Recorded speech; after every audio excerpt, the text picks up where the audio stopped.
de ser abençoado nesse dia, próxima sexta-feira, 19h30. Muito bem, meus irmãos, acredito que todas as informações tenham sido dadas. Eu quero convidar os irmãos a fazermos a leitura bíblica em Levítico, capítulo 10, versos 1 a 11.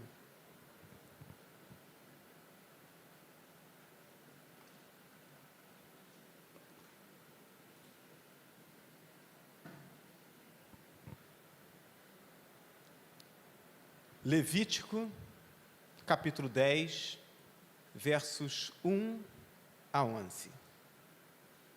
O texto nos diz assim: Nadab e Abiú, filhos de Arão, pegaram cada um o seu incensário, nos quais acenderam fogo, acrescentaram incenso e trouxeram fogo profano perante o Senhor, sem que tivessem sido autorizados. Então, saiu fogo da presença do Senhor e os consumiu. Morreram perante o Senhor. Moisés então disse a Arão: foi isso que o Senhor disse: aos que de mim se aproximam, santo me mostrarei. À vista de todo o povo, glorificado serei. Arão, porém, ficou em silêncio. Então Moisés chamou Misael e Eusafã, filhos de Uziel, tio de Arão, e lhes disse: venham cá, tirem os seus primos da frente do santuário e levem-nos para fora do acampamento. Eles foram e os puxaram pelas túnicas para fora do acampamento, conforme Moisés tinha ordenado. Então Moisés disse a Arão e aos seus filhos Eleazar e Itamar: não andem descabelados, nem rasguem as roupas em sinal de luto, senão vocês morrerão, e a ira do Senhor cairá sobre toda a comunidade. Mas os seus parentes e toda a nação de Israel poderão chorar por aqueles que o Senhor destruiu pelo fogo. Então, não saiam da entrada da tenda do encontro, senão vocês morrerão, porquanto o óleo da unção do Senhor está sobre vocês.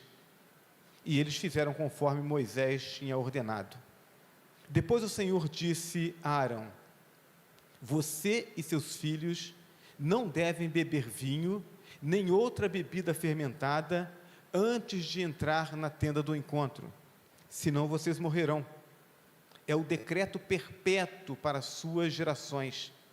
Vocês têm que fazer separação entre o santo e o profano, entre o puro e o impuro, e ensinar aos israelitas todos os decretos que o Senhor lhes deu por meio de Moisés. Que Deus abençoe a leitura da sua palavra. Amém? Vamos orar mais uma vez? Feche seus olhos. Santo Deus e Pai, nós nos colocamos diante do Senhor nesse momento, para celebrar esse culto que só ao Senhor é devido, e criamos no nosso coração essa expectativa de nesse momento ouvirmos a Tua voz. Olhamos para nós, Senhor, e ainda que entendendo que caminhamos na direção da Tua vontade, que estamos seguros e fazemos parte do Teu reino, mas olhamos para nós e entendemos que precisamos melhorar. Olhamos para nós e entendemos que precisamos santificar a nossa vida, que precisamos entender a Tua vontade para nós e precisamos colocá-la em prática. Então pedimos ao Senhor agora, em nome de Jesus, que fale ao nosso coração e que enquanto meditarmos nesse texto, que o Teu Espírito aplique os princípios da Tua palavra aos nossos corações, para que então haja alegria em nós, por sabermos a direção na qual caminhar. Que haja alegria em nós até quando identificarmos aquilo que está errado em nós, pela oportunidade de removermos isso de nós e de o nosso viver alegrar o Teu coração. Queremos ser santos, Senhor. Queremos viver uma vida que alegre o Senhor, porque o Senhor tem alegrado o nosso coração. Então fala o nosso coração nessa manhã. Nós oramos em nome de Jesus. Amém. Muito bem, meus irmãos. O texto que nós lemos, ele mostra uma história, que é uma história, pelo menos chocante, né? dois filhos do maior sacerdote, o primeiro e maior sacerdote, sumo sacerdote da história de Israel, que foi Arão. E no momento em que eles vão apresentar uma oferta diante do Senhor, a oferta é considerada como um fogo estranho. E então o fogo do Senhor, que costumava se manifestar em aprovação à oferta que era apresentada, naquele momento, ao invés de se apresentar como aprovação, ela se apresenta como uma punição, e ela consome os dois, e os dois morrem naquele momento.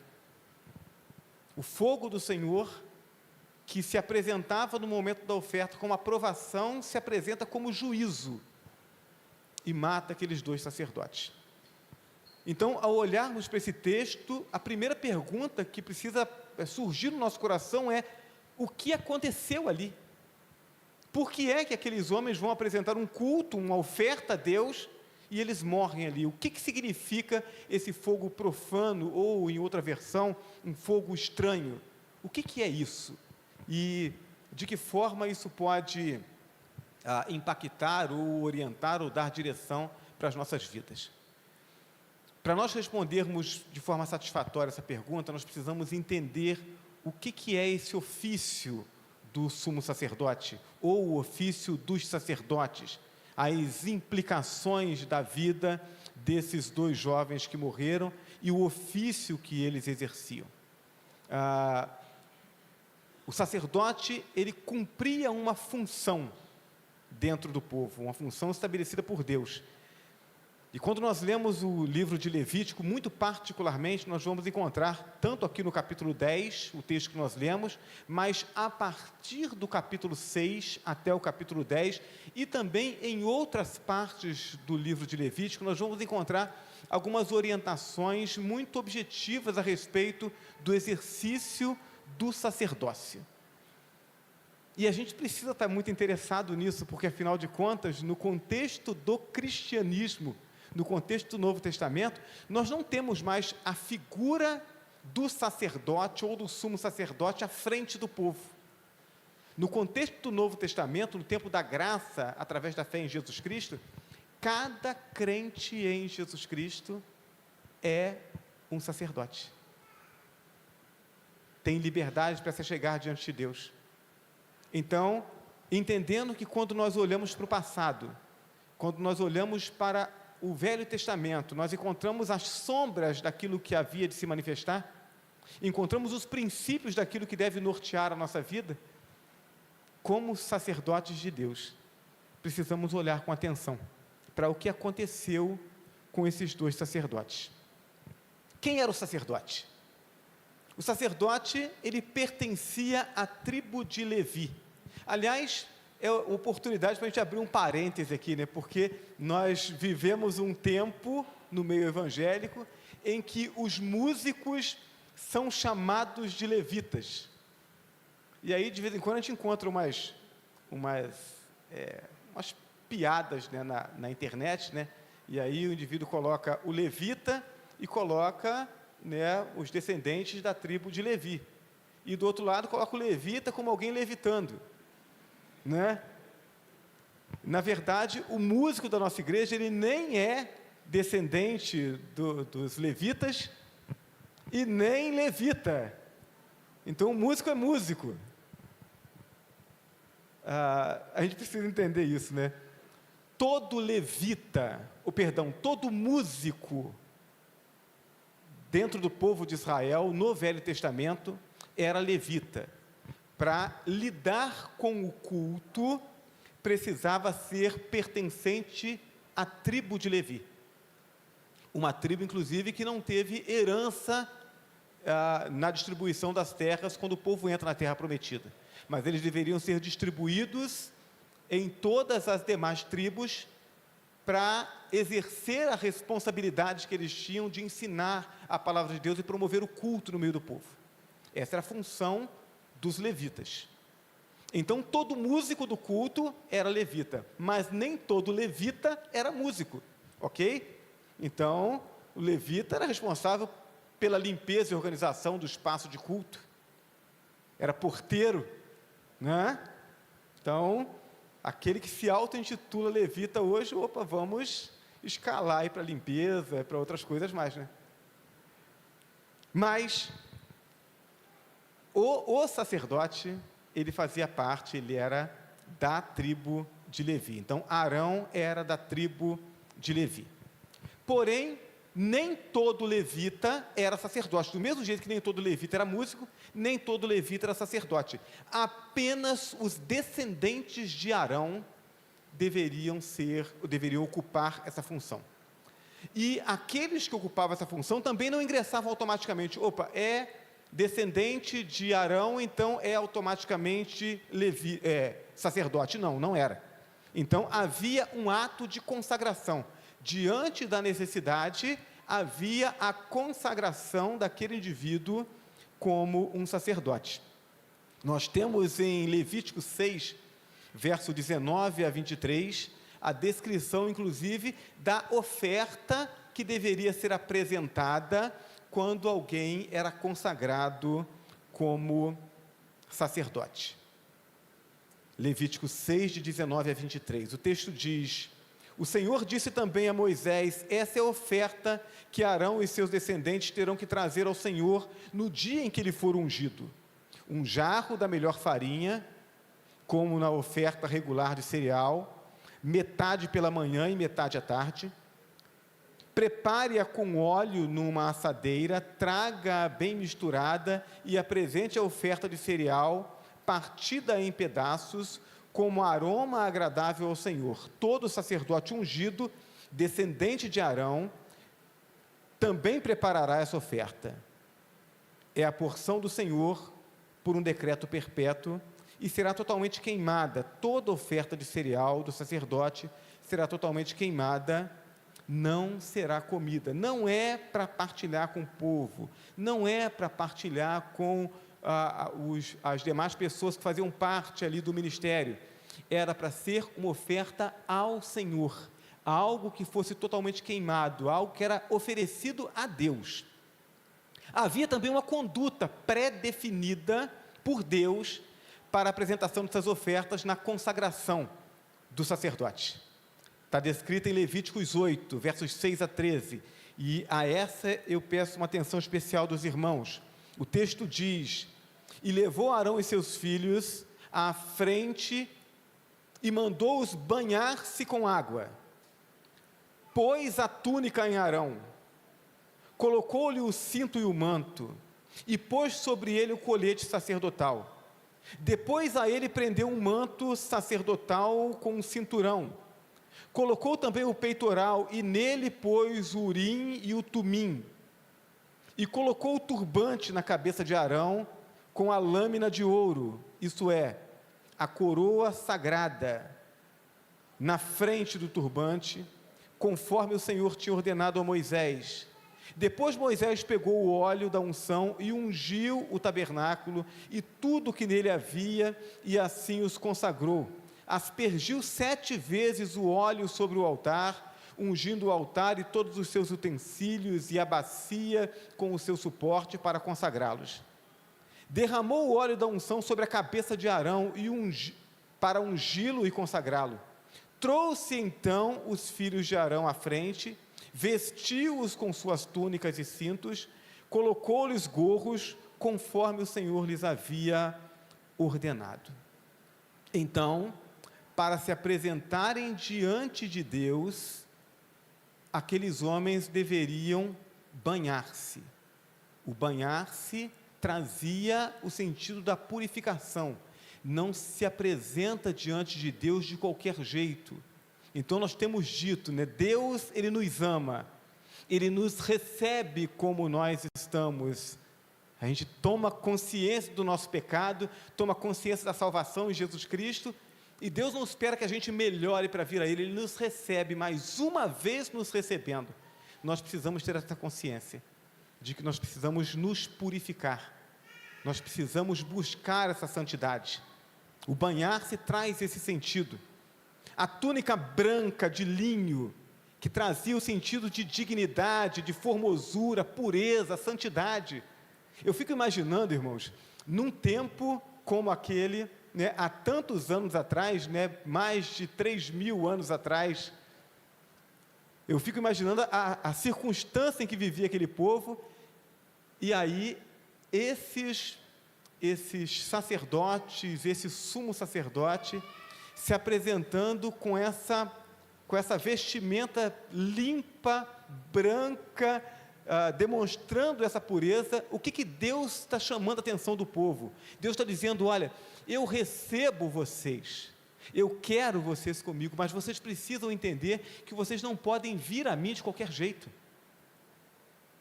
Eu sou o Deus Santo, então eu me disponho a santificar vocês, mas vocês precisam desejar essa santidade, desejar essa pureza, desejar essa formosura. A beleza, a formosura nos remete a Deus. Também usavam um manto com orla adornada com romãs, símbolo de vida frutífera, e a campainha de ouro. O sumo sacerdote, ele usava na sua vestimenta uma campainha de ouro, um sino de ouro. Por quê? Porque quando ele entrava uma vez por ano no Santo dos Santos, ele entrava sozinho, só ele podia entrar, para apresentar os sacrifícios por ele e pelo povo. Mas se ele entrasse naquele lugar de uma forma indevida, se ele não tivesse se purificado, se ele não tivesse com uma vida santa diante de Deus, ele entrava na presença de Deus e ele morria. E aí quem estava do lado de fora, se parasse de ouvir o som do sino, sabia que ele tinha morrido. E aí, com a corda que estava amarrada nele, puxava ele para fora, porque ninguém podia entrar naquele lugar, somente o sumo sacerdote. Além disso, fazia parte dessa vestimenta um éfode, que era uma bolsa quadrada, ornamentada por 12 pedras preciosas, simbolizando as 12 tribos de Israel, trazidas no peito e apresentadas diante de Deus. O sumo sacerdote tinha essa responsabilidade de apresentar as 12 tribos de Israel, o povo de Deus, diante de Deus. Era esse intermediário entre Deus e o povo. Levava também o peitoral com o urim e o tumim, eram 2 pedras usadas para consultar ao Senhor. Então, tem uma questão que a gente precisa resolver. A gente já buscou todas as informações necessárias, a gente não consegue definir exatamente o que é verdade, o que é mentira, então vamos consultar ao Senhor. E aí ele usava essas 2 pedras, o urim e o tumim, para definir se Deus estava aprovando ou desaprovando, qual direção deveriam tomar. E por fim, a mitra, o turbante com uma lâmina de ouro puro, com as inscrições santidade ao Senhor.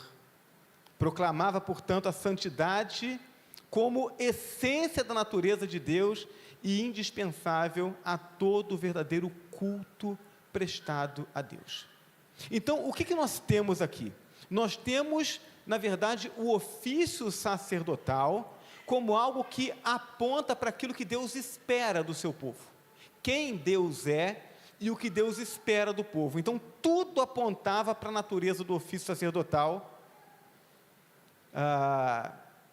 que é diferente, completamente diferente do ofício do profeta.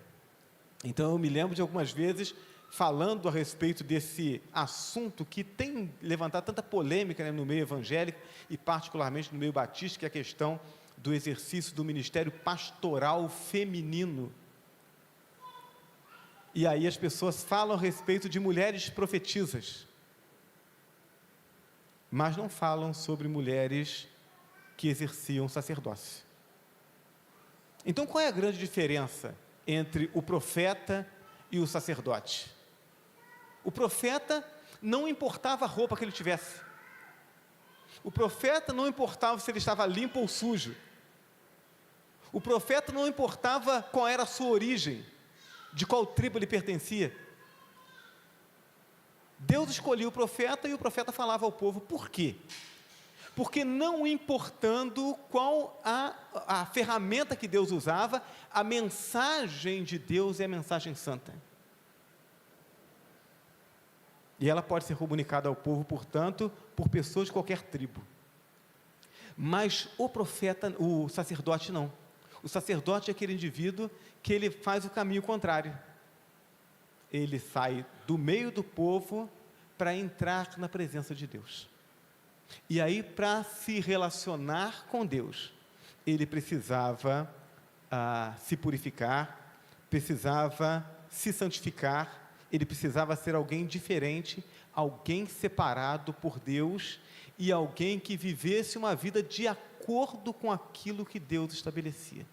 Deus está dizendo: para entrar na minha presença, você não pode fazer isso de qualquer jeito.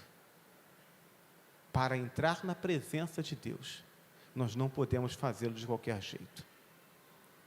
Quando nós pensamos no culto, e nós pensamos na nossa reunião nesse lugar, é importante nós lembrarmos que, embora chamemos essa estrutura de templo, isso aqui não é um templo. O templo, ele tem a ideia original de templo, é o lugar da habitação de Deus. Então, nós tínhamos no Velho Testamento os templos pagãos, porque os pagãos acreditavam que o Deus que eles adoravam habitaria naquele lugar. Quando Davi tem o desejo de construir o templo em Jerusalém, ele não vai falar sobre templo, ele vai falar sobre casa de oração. Porque Deus não habita em templos feitos por mãos. Onde é que Deus habita? Qual o templo que Deus escolheu para habitar? O templo somos nós, o nosso coração. Por isso, isso aqui não é templo. E isso aqui não é altar. Ninguém oferece sacrifício aqui. Né? As pessoas têm uma ideia assim, não. Até a porta lá a gente pode agir de uma forma. Quando entra da porta para dentro tem que agir de outra. E subiu esses degraus aqui, então não é qualquer um que pode estar aqui. Irmãos, isso aqui é um salão de culto. Se o povo de Deus não está reunido em culto, isso aqui é só um salão. Nós precisamos ter essa compreensão. Não se oferece sacrifício aqui em cima. O sacrifício que Deus espera de nós é o sacrifício de louvor, o sacrifício de adoração, o sacrifício de um coração quebrantado. É a nossa vida, o altar nos segue onde nós estamos. Essa é a ideia. Mas, quando nós nos reunimos em culto, não importando se seja aqui nesse salão de culto que nós construímos, elegemos para que fosse o lugar de adoração, ou em qualquer outro lugar, quando nós nos reunimos em culto, nós estamos como igreja na presença de Deus. E não podemos fazer isso de qualquer jeito. A Bíblia nos chama a essa compreensão. Se em todo lugar em que eu estou como crente em Jesus Cristo, eu preciso me conduzir com essa certeza de que Deus está comigo, quando eu me reúno com a igreja em culto, esse momento exige não só essa compreensão de que eu estou diante de Deus, mas que essa reunião é uma reunião solene. Então eu não me comporto de qualquer jeito, não posso me comportar de qualquer jeito.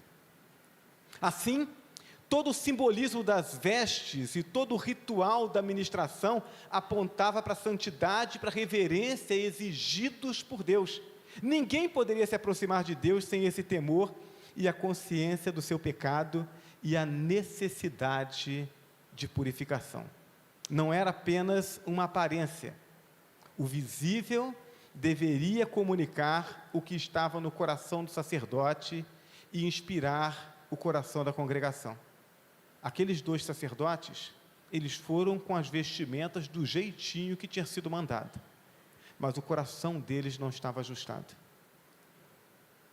Então, aquilo que estava diante dos olhos deveria apontar para uma atitude da alma, uma atitude do coração, santidade, entender diante de quem nós estamos.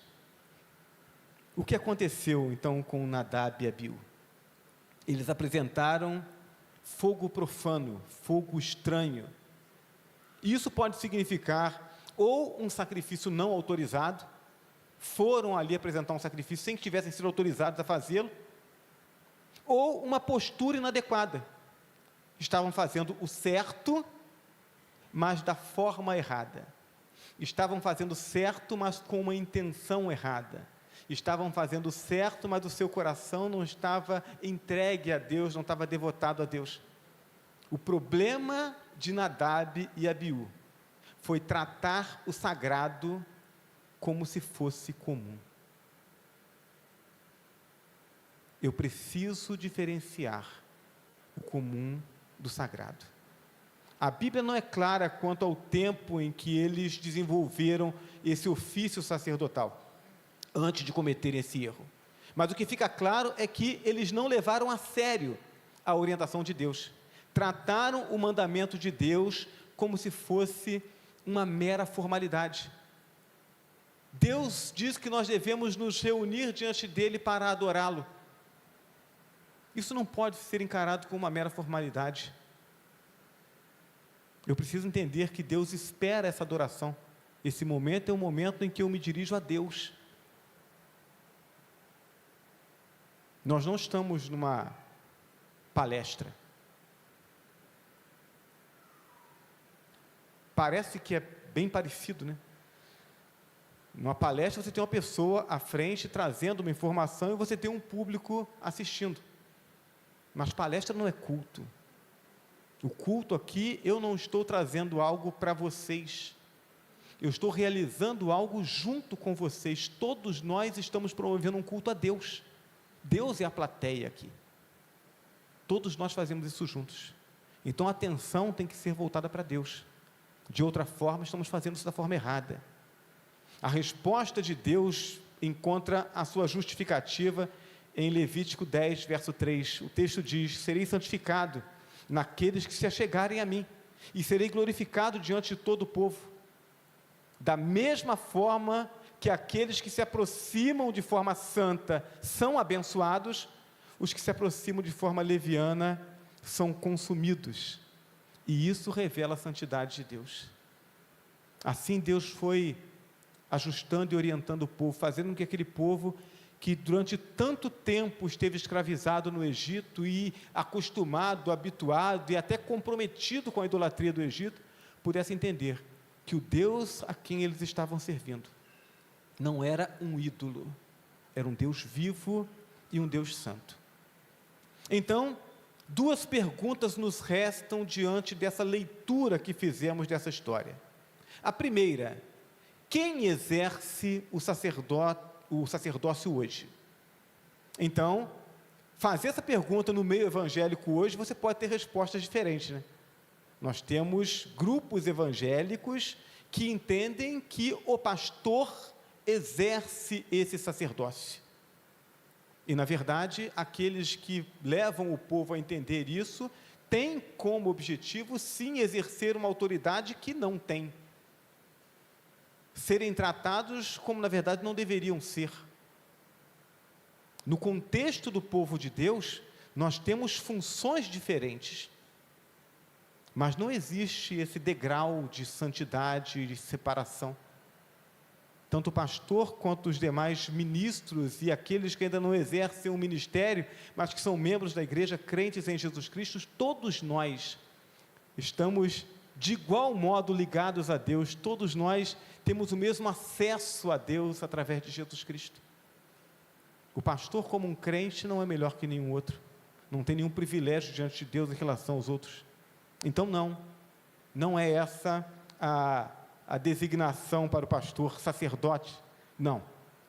A função do pastor, dentro de uma igreja batista, é de treinar, instruir, alimentar espiritualmente o rebanho, cuidar e dar direção para a igreja, ser o guardião das doutrinas. Essa é a responsabilidade do pastor, uma função que diz respeito ao seu ministério. Mas o pastor não é melhor do que ninguém na igreja. A oração do pastor não tem mais poder do que de qualquer outro crente sincero e consagrado. Na verdade, com tristeza nós poderíamos dizer que alguns pastores estão com muito pouco poder de oração em função da vida com falta de comprometimento que têm vivido. Então não é uma questão de título, é uma questão de comunhão, de dependência de Deus, de intimidade com Deus. Quem então são os sacerdotes hoje? 1 Pedro capítulo 2, verso 5, vai nos dizer assim: vós também, quais pedras vivas, sois edificados como casa espiritual, para serdes sacerdócio santo, a fim de oferecerdes sacrifícios espirituais aceitáveis a Deus por Jesus Cristo. O texto está falando de quem? O texto está falando da igreja, de todo aquele que creu em Jesus Cristo, confessou como o único e suficiente Senhor e Salvador. Você que creu em Jesus Cristo, você é feito sacerdócio santo. Você tem liberdade através de Jesus Cristo de chegar diante de Deus. O verso 9 desse mesmo capítulo vai dizer: mas vós sois a geração eleita, o sacerdócio real, a nação santa, o povo adquirido, para que anuncieis as grandezas daquele que vos chamou das trevas para a sua maravilhosa luz. Somos geração eleita, somos sacerdócio real, cada um de nós, feitos sacerdotes, com liberdade para chegarmos diante de Deus. Através de Jesus Cristo, cada crente pode e deve exercer o sacerdócio, se apresentando continuamente diante de Deus e apresentando diante do Senhor a sua oferta. Somos livres para entrar na presença de Deus e entrar no Santo dos Santos. Cada um de nós tem liberdade para isso. Qual a advertência que o texto nos comunica, uma vez que somos, diante dos olhos de Deus, considerados como sacerdotes?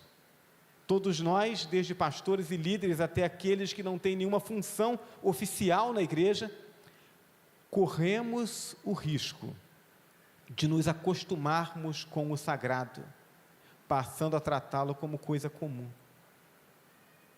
Todos nós corremos esse risco, irmãos, de olharmos para aquilo que faz parte do serviço a Deus, do viver santo, da promoção do culto, e olharmos para essas coisas e tratarmos essas coisas como se fosse coisa comum. Quando é que isso acontece, pastor? Isso acontece, por exemplo, quando eu me comporto no culto como se eu estivesse em qualquer outro lugar, como se eu estivesse, como nós acabamos de falar, numa palestra.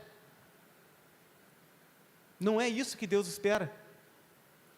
Então, numa palestra, eu posso trocar ideia com outro do meu lado, eu posso, eventualmente, se é um assunto que está sendo tratado e que eu já tenho conhecimento, bom, enquanto o palestrante está falando, eu posso folhear aqui uma revista, posso, falar ao celular. Não, mas aqui a gente não está assistindo alguma coisa, a gente está prestando um culto. Então, Deus não está atento apenas para aquilo que o pastor está falando, para ver se ele está falando direitinho ou se está falando alguma besteira. Deus está atento para a postura de cada um que está no culto, porque todos nós estamos prestando culto a Deus. Quando eu trato o culto como algo diferente disso, eu estou tratando do culto de forma leviana. Eu estou tratando do culto, daquilo que é sagrado, como se fosse uma coisa comum. E isso desagrada o coração de Deus. Abacuque 2, verso 20 diz: mas o Senhor está no seu santo templo, cale-se diante dele toda a terra. Pastor, Deus está em todo lugar. Sim, está, mas Jesus diz assim: olha, onde estiverem 2 ou 3 reunidos em meu nome, ali eu estarei. Ele está dizendo que nesse momento em que a igreja se reúne, com o objetivo de promover o reino de Deus, de adorar a Deus, Deus se faz presente de uma forma especial. E Ele espera que a gente se comporte de acordo com esse momento. Quando mais nós tratamos o sagrado como comum? Quando eu não me preparo, ou não me dedico devidamente para a realização da obra de Deus. Deus não se contenta apenas com as sobras. O meu serviço pode não ser o melhor, mas ele tem que ser o meu melhor. Então, eu posso pregar melhor do que eu tenho pregado. E eu estou inscrito no curso Pregue a Palavra, que vai acontecer em Belo Horizonte agora em abril, o primeiro módulo. São 4 anos de curso. módulos que acontecem 2 vezes por ano, e eu espero com esse curso poder me preparar melhor, poder preparar sermões que tragam mais alimento para a igreja. Eu quero fazer aquilo que Deus tem me confiado da melhor forma possível, mas hoje eu preciso estar aqui diante dos irmãos com a minha consciência tranquila de que eu estou trazendo para os irmãos o meu melhor nesse momento. Aquilo que nós fazemos para Deus pode não ser o melhor que nós talvez tenhamos condição de fazer daqui a algum tempo, pode não ser o melhor que outra pessoa consiga fazer, mas tem que ser o meu melhor, tem que ser o melhor que eu consigo consagrar a Deus nesse momento. Deus não está interessado em receber as nossas sobras. Mateus 25, verso 23, o Senhor respondeu: muito bem, servo bom e fiel, você foi fiel no pouco, eu o porei sobre o muito, venha e participe da alegria do seu Senhor. Quando eu faço o meu melhor com o pouco, Deus me confia o muito, mas eu preciso ser fiel no pouco, eu preciso dar o meu melhor. Quando mais, pastor, que acontece isso da gente tratar o santo como se fosse comum, quando eu priorizo os meus interesses egoístas em detrimento dos interesses do reino de Deus, quando eu uso aquela frase: Deus conhece o meu coração, e normalmente, irmãos, quando a gente ouve alguém usando essa frase ela vem ou antes ou depois da tentativa de justificar uma coisa mal feita, uma coisa que foi feita de qualquer jeito. Deus conhece o meu coração, por isso eu não fui comprometido o suficiente para me manter santo naquela situação. Deus conhece o meu coração, por isso eu não me dediquei o suficiente a me preparar para apresentar aquela música, para apresentar aquela palestra, para fazer aquele trabalho. E por que eu faço isso? Porque eu priorizo outras coisas. Eu preciso dar o meu melhor para Deus. Jesus diz: aquele que quer vir após mim, negue-se a si mesmo. É condição necessária para que eu sirva a Deus, que eu esteja disposto a negar os meus caprichos. Hebreus capítulo 12, verso 1, o texto diz: portanto também nós, uma vez que estamos rodeados de tão grande nuvem de testemunhas, livremo-nos de tudo o que nos atrapalha e do pecado que nos envolve, e corramos com perseverança a corrida que nos é proposta. Veja, o texto não fala só sobre deixar de pecar, aqueles pecados que a gente já sabe que são, né? Tem pecado que ele já traz o nome pecado junto com o título dele, então eu sei que algumas coisas eu não posso fazer, mas o texto fala sobre aquilo que nos atrapalha, coisas que naturalmente nós poderíamos dizer assim: não, isso aqui não tem nada de pecado, isso aqui é uma coisa até boa de fazer, né? Mas porque está tomando o lugar das coisas de Deus, porque em me dedicando a essa ou aquela coisa, eu faço mal àquilo que eu deveria fazer para Deus. Então, o escritor aos Hebreus, ele diz: olha, a gente precisa se livrar dessas coisas, livremo-nos de tudo que nos atrapalha e do pecado que nos envolve.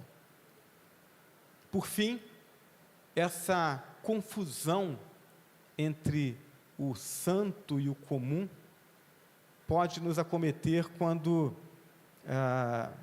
atentamos contra a unidade da igreja. E quando é que isso acontece? Isso acontece quando a gente considera a maledicência uma coisa menor.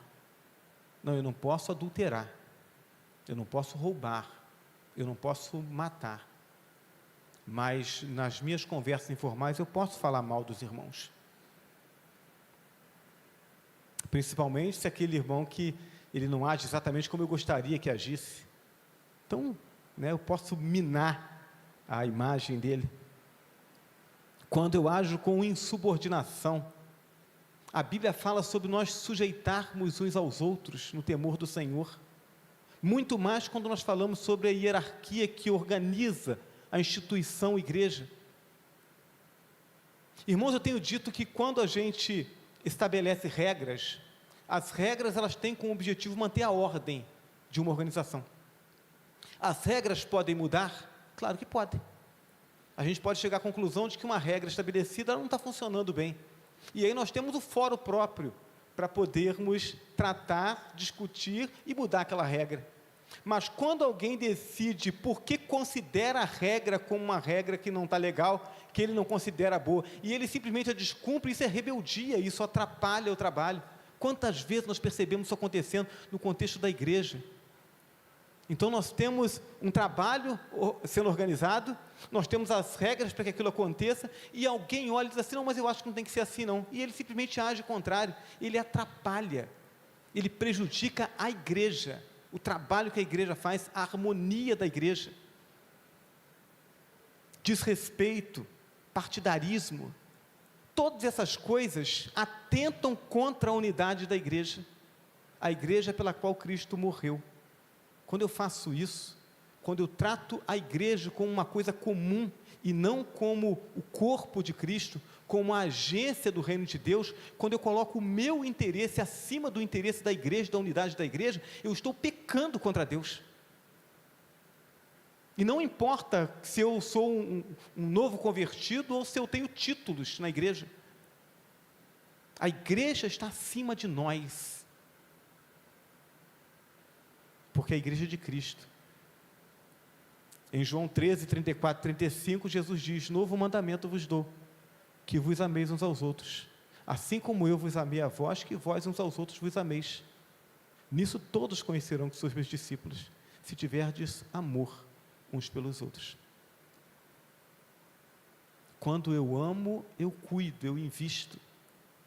O texto não está falando como alguns equivocadamente, fora do contexto da igreja, fazem leitura desse texto, como se esse amor aqui fosse um amor por todas as pessoas. Não, nós temos que amar todas as pessoas sim, mas esse amor aqui diz respeito à igreja, ao relacionamento entre o povo de Deus.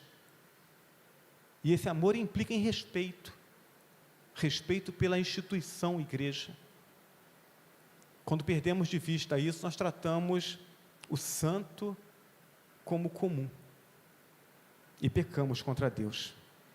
Quando alguém trata a igreja de Cristo e o reino de Deus como coisas comuns, está profanando o nome de Deus, e ainda que o fogo de Deus não consuma de imediato, como aconteceu com aqueles dois sacerdotes, Nadab e Abiú, o que nós percebemos, irmãos, e eu chamo a sua atenção para isso, porque é algo que você pode com facilidade observar. Pessoas que tratam aquilo que é santo como se fosse comum, elas podem não ser consumidas pelo fogo de Deus, mas a alegria delas é consumida. São pessoas que às vezes estão no contexto da igreja, que deveriam estar desfrutando da alegria que faz parte da caminhada com Deus, e elas estão sem alegria, elas estão amarguradas. Você olha para a vida e no que diz respeito a questões sociais, parece que tudo deveria estar bem, mas não está. Eu tenho certeza que você conhece pessoas assim. Pessoas que deveriam estar jubilosas, celebrando a Deus, mas parece que está faltando alguma coisa, porque tratam o sagrado como se fosse comum. Tratando Deus como alguém comum, essas pessoas nunca passarão de uma vida comum, vazia, frustrada e amarga, mesmo estando na igreja, mesmo estando no meio do povo de Deus. Nós estamos diante de um Deus santo.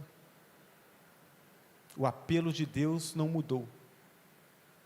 Sereis santos, porque eu sou santo. É para isso que Deus nos chama. Você e eu somos sacerdotes diante de Deus. Não somos perfeitos. E Deus sabe disso. Quando Deus olha para cada um de nós, Ele não procura a perfeição, porque Ele sabe que não vai encontrar.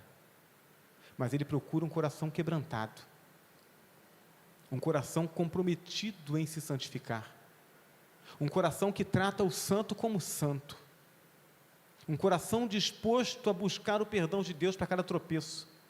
É isso que Deus busca. Que Ele possa encontrar isso em cada um de nós, e que dessa forma possamos com responsabilidade exercermos o privilégio de sermos sacerdotes diante de Deus. Que Deus assim nos abençoe. Amém? Coloque-se de pé, vamos orar ao Senhor. Deus amado e bendito,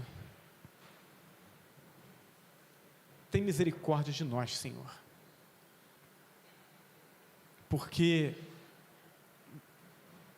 por tantas vezes nós julgamos as coisas ao nosso redor e julgamos as atitudes que tomamos ou que pretendemos tomar à luz dos nossos desejos e não à luz da Tua palavra.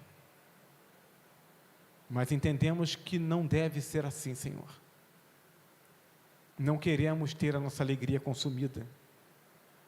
Nós queremos viver a alegria da comunhão contigo, a alegria do cuidado do Senhor, a alegria do privilégio de podermos entrar na Tua presença.